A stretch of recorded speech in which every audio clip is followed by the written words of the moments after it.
Lo que van a ver a continuación es una entrevista exclusiva. NTN 24 conversó con Zuni Balsadugarte, un militar venezolano quien fue capitán de la Guardia Nacional Bolivariana en el estado Nueva Esparta durante los años 2014 y 2015.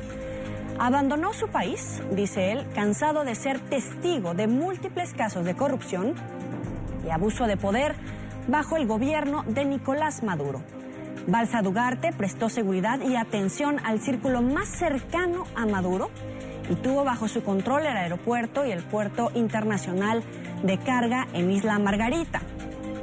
Ante las cámaras de NTN 24 revela cómo, en el ejercicio de su cargo, tuvo que proteger a autoridades mientras participaba de actos de contrabando, narcotráfico y orgías. Esta es la conversación completa que tuvo con el director de noticias en Estados Unidos de NTN 24, Gustavo Alegret. Usted ha tenido diversos destinos, los dos últimos, los más relevantes y los que le llevaron al tomar la decisión que tomó fue en 2014-2015, estuvo destinado en la región del Comando de Zona 71, en Nueva Esparta, en Isla Margarita. Correcto. Donde estuvo como comandante de la primera compañía del destacamento 711. Correcto. ¿Qué vio allí que le llevó a salir de Venezuela desertando? En mi estadía allí como comandante de la primera compañía tenía a cargo lo que era un aeropuerto internacional, un puerto internacional de carga y un puerto nacional de transporte marítimo, de pasajeros, de ferries. En mi estadía allí como comandante de esta compañía tuve la oportunidad, por el cargo que ocupaba, a prestar seguridad y atención a personajes familiares de la familia presidencial, en este caso a los hijos de Cilia Flores y del presidente Nicolás Maduro, su hijo Nicolásito, como se le conoce. Su nombre es Nicolás Maduro Guerra. Correcto. ¿Qué tipo de actividades llevaban a cabo estas personas? Ya cuando rayas en lo que es la inmoralidad, desde el punto de vista que como comandante de una unidad tienes que prestarte para brindar ciertos beneficios, ciertas atenciones en cuanto a estadía, logística, proporcionar ciertos actos de diversión, búsqueda de prostitutas para el goce y disfrute de estas personas, y muchas veces hasta presenciar hechos ilícitos que se llevaban a cabo allí en el aeropuerto Internacional Santiago Mariño de esta entidad Nueva Esparta. Vayamos por partes. Usted dice que Nicolás Maduro Guerra visitaba con frecuencia Isla Margarita. Correcto. En esas visitas, cuando hablamos de frecuencia, estamos hablando de ¿cada cuánto? Cada 15 días, 21 días, fines de semana largos. Él llegaba a Isla Margarita acompañado de un equipo de seguridad propio y usted, como comandante de la primera compañía, tenía que brindarle además seguridad y logística. Correcto. Y en esas visitas, ¿dónde se alojaba el hijo del presidente? Los alojamientos se llevan a cabo en un sector que es denominado los Ranchos de Chana. Estos son casas de playa privadas, las cuales gozan de un gran lujo, inaccesible para una persona normal, común y corriente, ya que los pagos por noche son en dólares, las cuales oscilan a partir de $1.500, $2.000 por noche. Por persona. Correcto.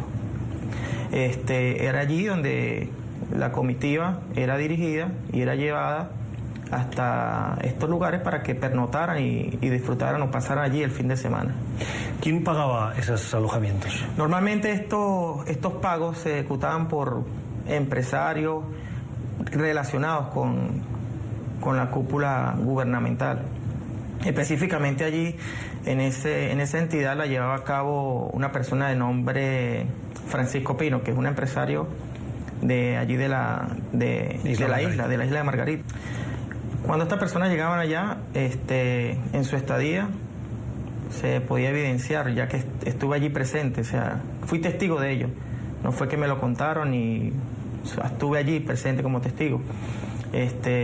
Ejecución de orgías por parte de Nicolásito Maduro, las personas que lo acompañaban, sus asesores, sus encargados de efectuar los enlaces con el componente Guardia Nacional, personalidades de la gerencia de PDVSA, personalidades del alto mando militar, ¿verdad?, que se codeaban con esta persona, bien sea para conseguir alguna contratación, conseguir algún ascenso a un grado inmediato superior.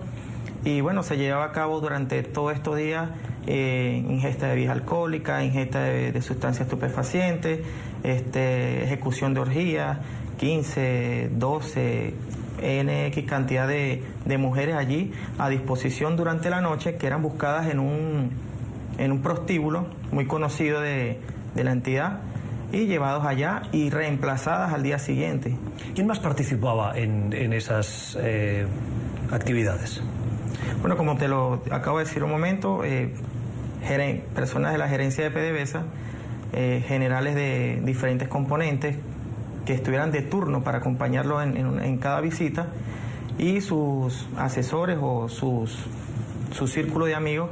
Entre eso podemos destacar a Vladimir Nava, que era uno de sus asesores de operaciones, que era quien hacía los enlaces con los componentes a los lugares donde llegaba. Un teniente hermano de Vladimir Navas, que es de nombre Willy Nava. ¿Durante cuánto tiempo se llevaron a cabo estas actividades? Bueno, imagínate, yo estuve allí casi 2 años en la isla de Margarita. Durante todo mi periodo, pues se llevaron a cabo en muchas oportunidades este tipo de actividades. Usted ha mencionado a algunos asesores del hijo de Nicolás Maduro, del actual presidente. ¿Hay algún otro alto cargo del gobierno venezolano que tuviera alguna relación con ese tipo de actividades en Isla Margarita durante su estadía? Hablándote notoriamente, Nicolásito con su círculo de amigos, asesores y personalidades que lo acompañaran para el momento. ¿De qué tipo de personalidades hablamos? Generales del ejército, generales de la guardia, dirigentes, gerentes empresariales de PDVSA. ¿Alguien más del entorno de la cúpula de lo que se conoce como el madurismo? Por separado, los hijos de la primera combatiente, de Cilia Flores. Que también realizaban actividades de este mismo tenor. Del mismo tipo, pero por separado.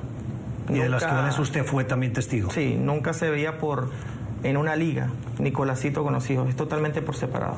Son totalmente ajenos a sus visitas cada Cuando quien. usted prestaba ese servicio de seguridad, ¿estaba presente en el momento de ese tipo de fiestas?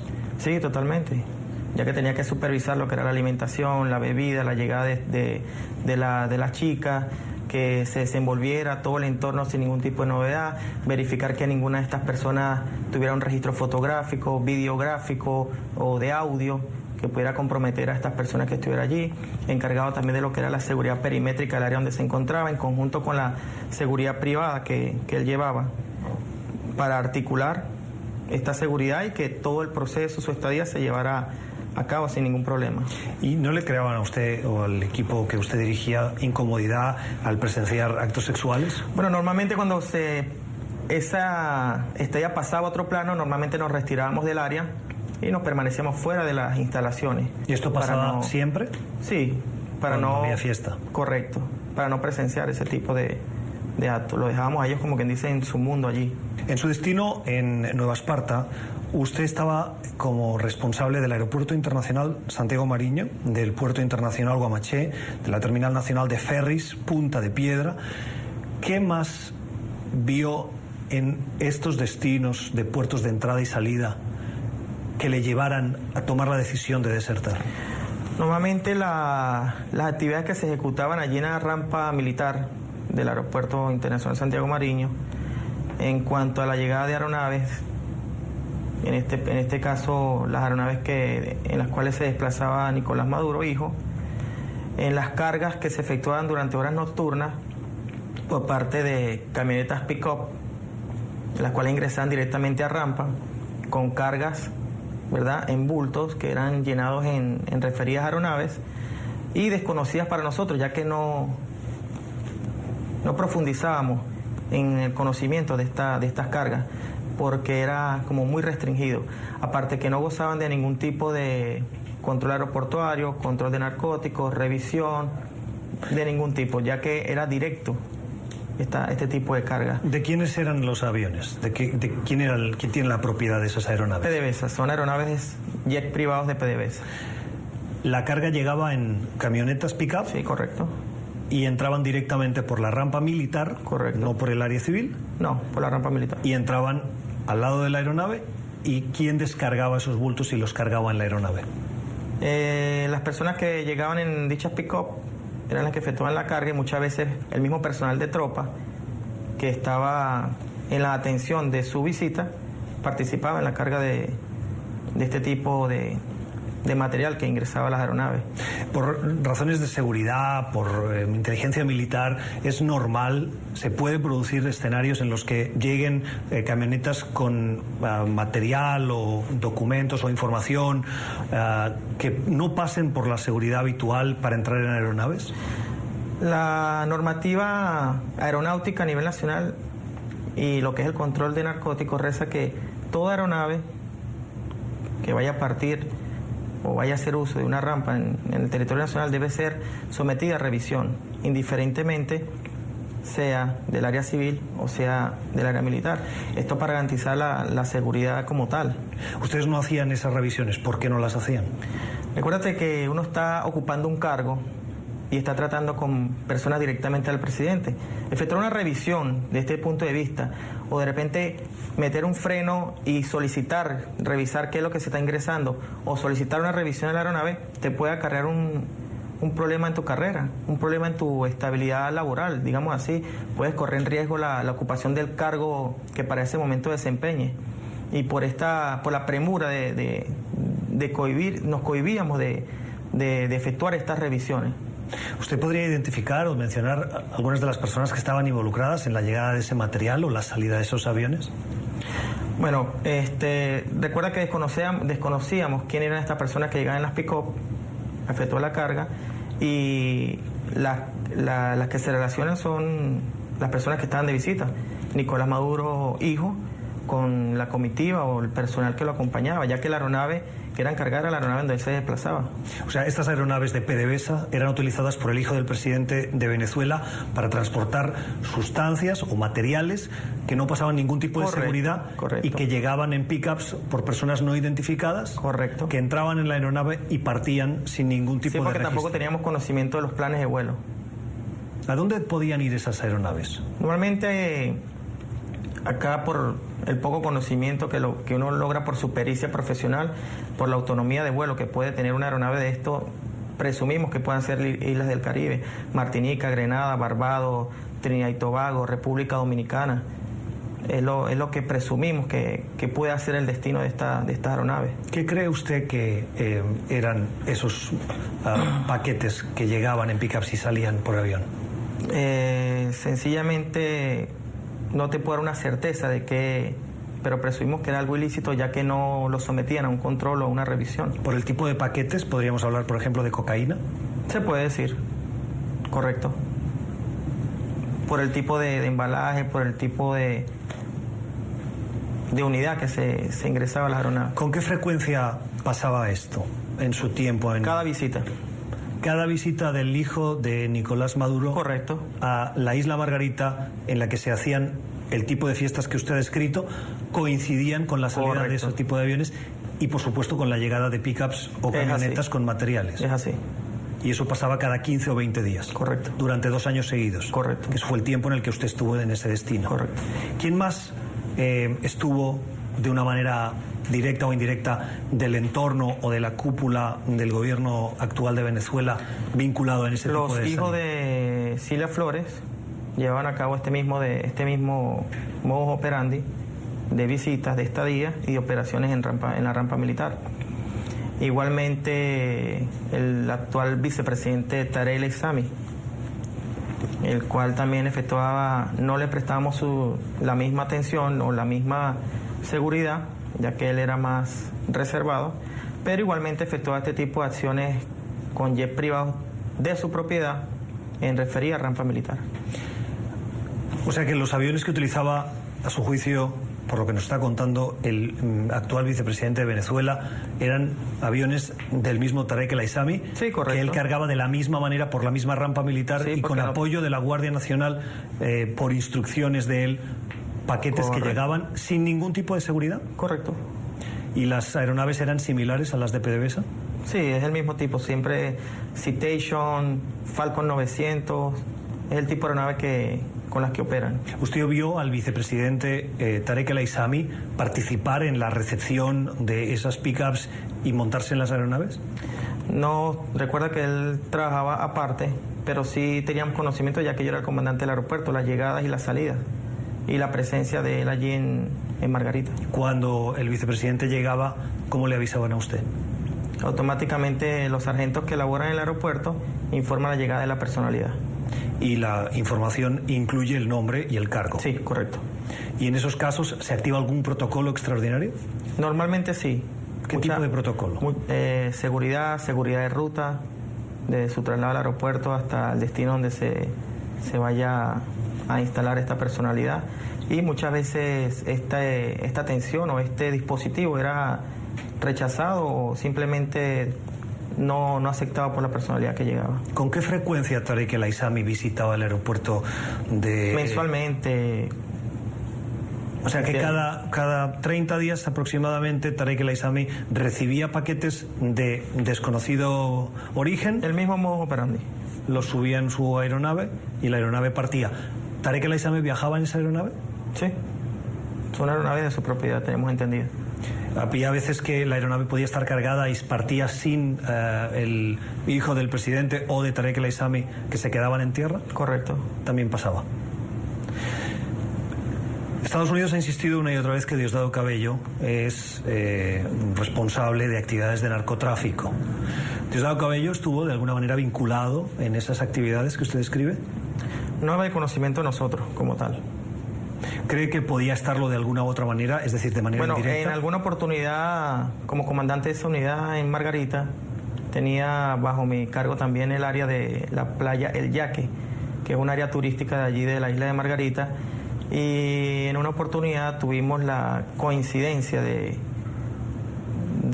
darnos cuenta de la presencia de uno de sus familiares, un primo de Diosdado Cabello, compartiendo con personas de nacionalidad mexicana que mediante la información otorgada por el gerente del hotel eran conexos a lo que es el narcotraficante Chapo Guzmán. Joaquín El Chapo Guzmán, hoy Correcto. Detenido en Estados Unidos. Correcto.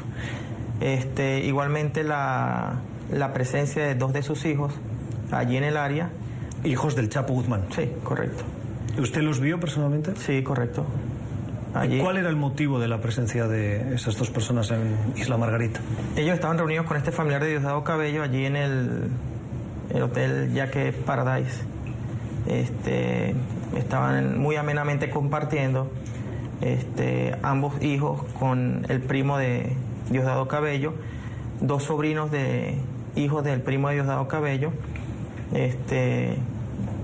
compartiendo con ellos allí. Ahora te pregunto yo, hay un dicho que dice que el que con lobos anda, aullar aprende, ¿no? Es un refrán cotidiano en mi país. ¿Pero tiene usted pruebas de que aprendieron a aullar? No te vas a relacionar con alguien que ejerce unas actividades ilícitas solamente para un compartir. Joaquín El Chapo Guzmán, antes de ser detenido, ¿estuvo en Isla Margarita durante su periodo? Sí, efectuaba visitas a la isla de Margarita. ¿Con qué frecuencia? Cada 2 meses, cada 3 meses. Las entradas las hacía por vía marítima, por la Marina del Concorde. Eran los ingresos a la isla de Margarita. Y normalmente su estadía era allí en el área del Yaque, ya que tiene viviendas propiedad de ellos allá en esa área. Hay quienes dicen que Venezuela hoy es un narcoestado. ¿Usted compartiría esa definición? Sí, totalmente. ¿Por qué? Mi experiencia en materia de narcotráfico no data desde mi estadía en Margarita. En el 2008 tuve la oportunidad de ser asignado a la primera compañía para esa época el destacamento 53 del Comando Regional número 5. Y allí, cuando tú operas como oficial en esa terminal aérea, te puedes dar cuenta cómo las incautaciones a diario que tú generas y los alijos que tú descubres en maletas, en pasajeros, en aeronaves privadas, comerciales, eso te da a ti un patrón o un promedio de ver cómo Venezuela no solamente es usado como un puente, sino que es usado por el gobierno para ejecutar estas acciones, porque ya cuando tú no sientas un precedente desde el punto de vista disciplinario, desde el punto de vista de corrección, ¿verdad? Tú puedes deducir, no hay que ser un erudito para darse cuenta de esto. ¿El presidente Nicolás Maduro es conocedor de todas estas actividades ilícitas? Totalmente. ¿Por qué? ¿Qué acción contundente ha generado el presidente en contra de todos estos actos? Ninguno. ¿Qué medida disciplinaria o correctivo ha impuesto a las cabezas de estos comandos, a los dirigentes o líderes de estos comandos, de estas instituciones? ¿Está corrompido el ejército venezolano por cuestiones de narcotráfico? Sí. ¿Todo? No digamos que todo. La Fuerza Armada Nacional tiene muchos oficiales buenos, muchos oficiales con criterio, honestos, que no incurren en estas actividades ilícitas, pero que no tienen ninguna acción que pueda denunciar, que pueda combatir este tipo de actividades, ya que cualquier oficial, cualquier integrante de la Fuerza Armada que levante su voz o que dé un punto de vista o una opinión distinta a las directrices del gobierno, automáticamente es catalogado como un objetivo del gobierno para ser puesto tras las rejas, ser privado de su libertad. ¿El anterior presidente de Venezuela, Hugo Chávez, era conocedor de este tipo de actividades? También.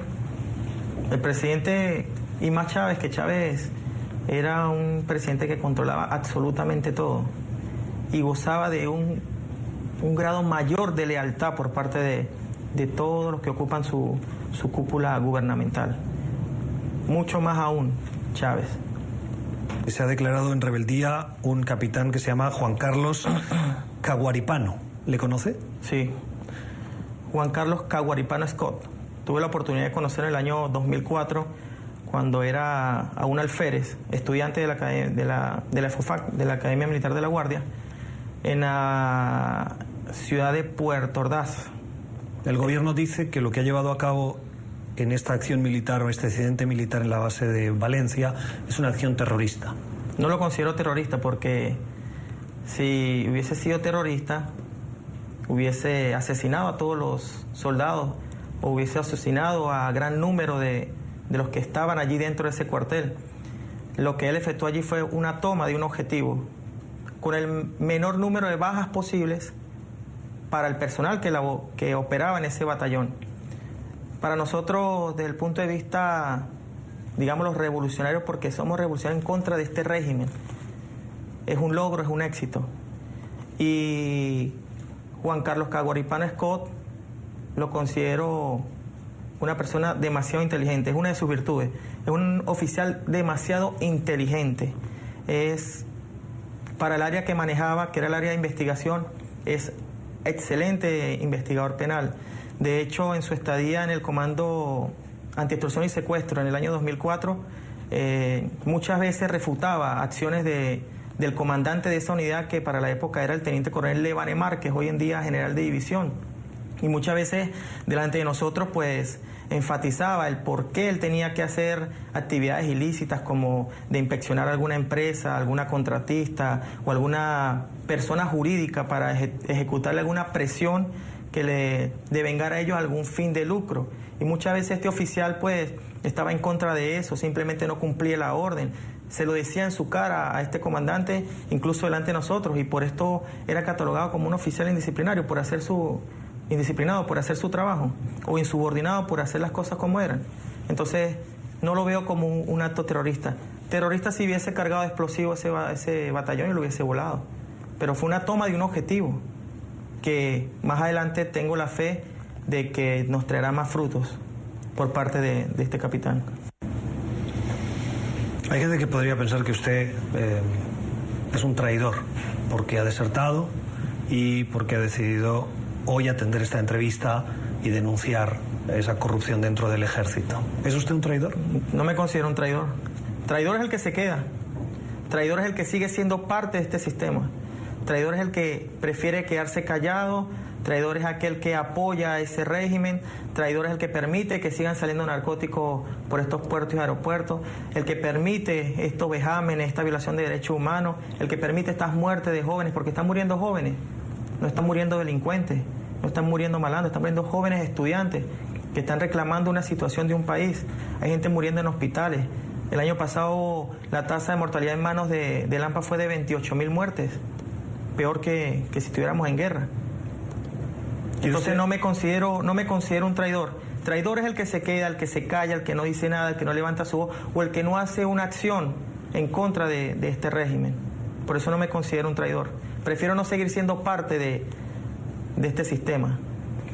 Pero a nivel de la Fuerza Armada hay desmoralización, hay personal que quiere cambio, hay personal que no está de acuerdo con esto, hay personal que por las necesidades que está pasando en los diferentes escalafones de grado o jerarquía, quieren un cambio. ¿Quiere usted volver a Venezuela? Como militar, sí. A seguir haciendo mi trabajo, a seguir luchando por un país, combatiendo el narcotráfico, combatiendo la corrupción, combatiendo la delincuencia.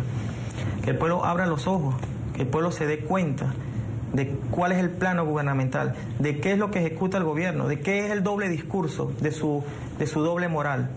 Que ellos al pueblo le expresan una cosa de color de rosa cuando de verdad está color de hormiga, ¿verdad?